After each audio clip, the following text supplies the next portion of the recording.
Baik, di sini saya akan membahas tentang etika ilmuwan dalam karya ilmiah. Yang pertama, etika dan ilmu. Pada dasarnya kita harus memahami dulu nih pemahaman tentang ilmu dan etika. Ilmu merupakan proses berpikir tentang sesuatu objek yang khas melalui pendekatan tertentu sehingga menghasilkan suatu kesimpulan berupa pengetahuan ilmiah. Nah, ilmiah dalam arti sistem dan struktur ilmu dapat dipertanggungjawabkan secara terbuka. Dengan kata lain, haruslah dilakukan penelitian. Selanjutnya, etika. Secara etimologi, etika berasal dari kata Yunani, yakni ethos yang berarti watak, kesusilaan, atau adat. Secara terminologi, etika adalah cabang filsafat yang membicarakan tingkah laku atau perbuatan manusia dalam hubungannya dengan baik, buruk. Pengertian lainnya lagi, etika adalah ilmu yang membahas perbuatan baik dan perbuatan manusia sejauh yang dapat dipahami oleh pikiran manusia. Dalam bahasa Indonesia, kedua-duanya diterjemahkan dengan kesusilaan.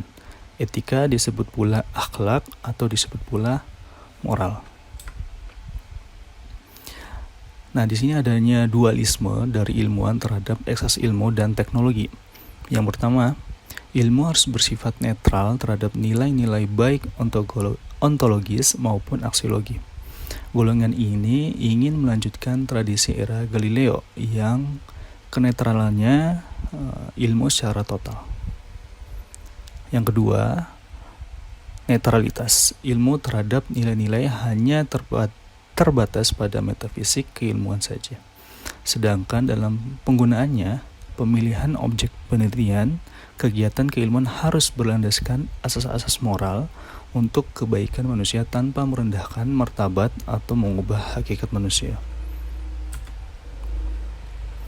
Nah, yang nomor 2, ini ada etika ilmiah. Ilmu filsafat terbagi atas 2 kelompok cabang, yaitu filsafat teoritis dan filsafat praktis. Kelompok pertama mempertanyakan segala sesuatu yang ada, sedangkan kelompok kedua membahas bagaimana manusia bersikap terhadap apa yang ada tersebut. Filsafat teoritis mempertanyakan dan berusaha mencari jawaban tentang segala sesuatu, misalnya manusia, alam, hakikat, realitas sebagai keseluruhan, tentang pengetahuan, tentang apa yang kita ketahui, tentang transenden, dan sebagainya. Dalam hal ini, filsafat teoritis pun mempunyai maksud dan berkaitan dengan hal-hal yang bersifat praktis, karena pemahaman yang dicari untuk menggerakkan kehidupan. Nah, di sini etika termasuk kelompok filsafat praktis.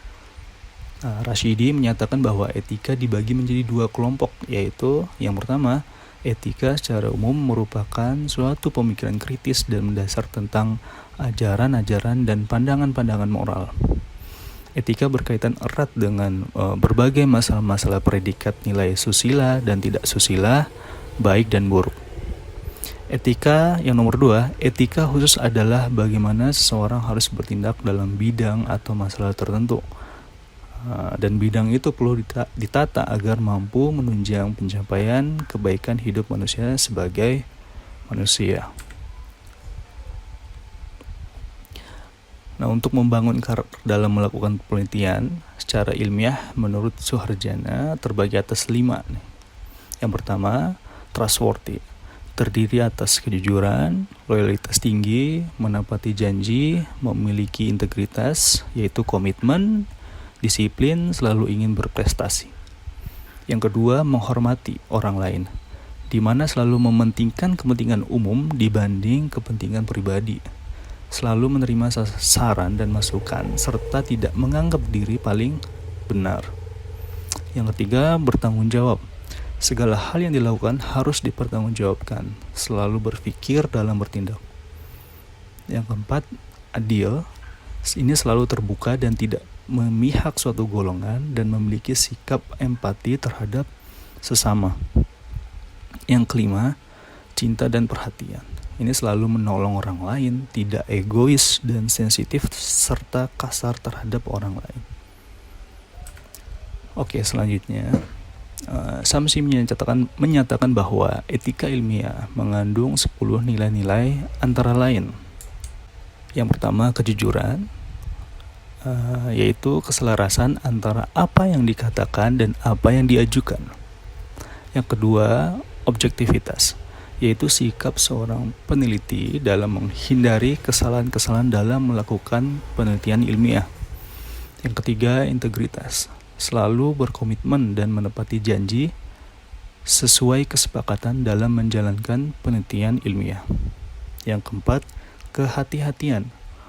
Ini yaitu menghindari tindakan kecerobohan dan pengabaian dalam melakukan penelitian dan proses publikasi ilmiah dalam jurnal. Yang kelima, keterbukaan, yaitu kesediaan berbagai data hasil penelitian, ide dan gagasan baru, dan sumber daya penelitian. Yang keenam, penghargaan properti intelektual, menghargai hak cipta, hak paten, dan bentuk lain properti intelektual. Yang ketujuh, respect terhadap kolega, yaitu di mana peneliti berkewajiban menunjukkan sikap respect terhadap kolega dan mahasiswa yang tidak terkait dengan kemampuan dan integritas mereka. Yang kedelapan, kerahasiaan, yaitu seorang peneliti wajib melindungi dan menjaga kerahasiaan komunikasi, catatan personal, rahasia negara ataupun identitas subjek yang menjadi responden dalam penelitian. Yang kesembilan, kepatuhan hukum. Nah, ini yaitu seorang peneliti wajib memahami dan mematuhi aturan hukum, aturan institusi, dan kebijakan yang dikeluarkan pemerintah yang relevan dengan kegiatan penelitian. Yang terakhir, pelindungan subjek atau responden penelitian. Penelitian yang menggunakan subjek manusia sebagai sampling wajib meminimalkan dampak buruk dan resiko dan memaksimalkan manfaat penelitian, privasi dan harga diri subjek yang akan diteliti. Selanjutnya, Rashidi menyatakan bahwa sikap ilmiah yang perlu dimiliki oleh para ilmuwan sedikitnya ada 6, yaitu yang pertama, tidak ada rasa pamrih. Ini merupakan sikap yang mengarah pada bagaimana cara mencapai pengetahuan ilmiah yang objektif dan menghilangkan pamrih. Yang kedua, bersikap selektif, yaitu sikap yang bertujuan agar para ilmuwan mampu memilihkan terhadap segala sesuatu yang harus dan akan dihadapi. Yang ketiga, adanya rasa percaya yang baik terhadap kenyataan maupun terhadap alat-alat indera serta budi atau mind. Yang keempat, adanya sikap yang berdasar pada suatu kepercayaan atau belief dan merasa pasti, conviction, bahwa setiap pendapat atau teori yang terdahulu telah mencapai kepastian atau terdapat kebenaran. Yang kelima, adanya suatu kegiatan rutin. Nah, ilmuwan harus selalu merasa tidak puas terhadap penelitian yang telah dilakukan, sehingga selalu ada dorongan untuk melakukan sebuah riset. Dan penelitian atau riset merupakan aktivitas yang menonjol dalam kehidupan seorang ilmuwan.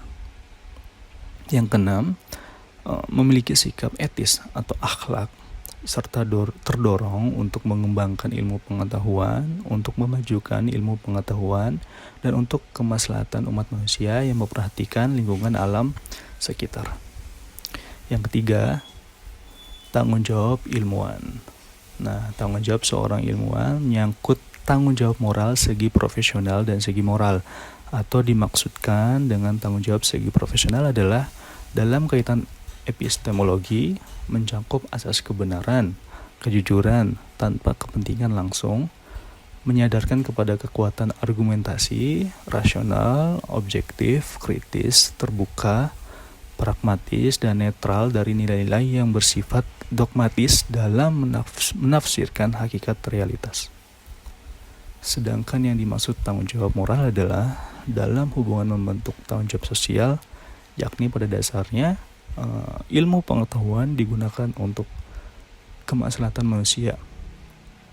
Nah, ilmu digunakan sebagai sarana untuk meningkatkan taraf hidup manusia dengan memperhatikan kodrat manusia. martabat manusia, dan kelestarian lingkungan alam.